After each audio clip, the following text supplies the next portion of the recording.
Je te montre tout le process pour construire le design d'une application mobile avec Figma. Sur la toute première étape, j'ai construit la structure de l'app pour qu'elle soit simple à utiliser, qu'on puisse afficher les infos nécessaires au bon endroit, et maintenant je vais pouvoir définir ma palette de couleurs. On va reprendre les couleurs qui ont été utilisées sur l'application web générée par l'IA, et on va aussi chercher celles qui sont utilisées sur les réels Insta de Pulse AI pour rester fidèle à la DA de la marque. On définira également des couleurs pour les bordures, texte, titres, sous-titres et actions secondaires. Au niveau de la police, on va partir sur du Geist et du Geist Mono. C'est deux de mes polices préférées en ce moment, surtout pour les applications tech. Pour les icônes que j'utilise, j'irai majoritairement les chercher sur la librairie Hero Icons et Icon Scout. Et pour ce qui est des animations, j'irai sur Lotifies. Au passage, je t'invite à aller voir ma dernière vidéo sur Lotifies pour l'intégrer à ton app. Et maintenant qu'on a nos outils et notre palette, on peut partir sur le design, mais pas les mains vides. Il nous faut de l'inspiration. Je vais passer principalement par le site Dribbble qui regroupe des milliers de designs web et mobiles dans plein de domaines. On va pouvoir se lancer sur le dashboard, l'écran principal qu'on a défini, venir afficher les statistiques nutritionnelles du jour les plus importantes et on va créer une carte principale dynamique qui montrera à l'utilisateur où il se situe dans son programme et l'action à effectuer. Pour ce qui est de la navigation, on va faire une navbar avec 3 icônes qu'on ira chercher sur Hero Icons et Icon Scout. On mettra la couleur primary sur toutes les actions qui redirigeront vers l'activité puisque c'est l'objectif principal de l'utilisateur. On peut maintenant passer sur la modale du chat avec les coachs IA. On donnera l'accès à cette modale chat via 2 boutons qui seront fixés en haut à droite de chaque écran. Mais franchement, il y a un truc qui me stresse un peu. Ces avatars générés avec GPT dégagent une aura un peu particulière. On va donc donner place à une animation d'orbe bien plus moderne qu'on ira chercher sur Icon Scout et qu'on réutilisera à travers l'app. On va aligner la couleur de cette animation avec le thème couleur de chaque coach et tout de suite, on aura un ressenti beaucoup plus tech et moderne. À présent, on peut passer à la partie entraînement, la partie centrale de l'app et on cherchera à insister sur l'activité du jour en la mettant sélectionnée par défaut tout en haut de l'écran. Et on pensera également à créer un composant avec les jours de la semaine et une barre de progrès pour indiquer l'avancée du programme hebdomadaire généré par l'app.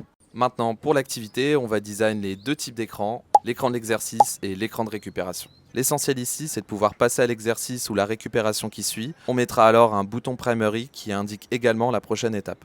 On va aussi créer un composant bottom sheet. On peut slider pour avoir en détail les exercices physiques de l'activité.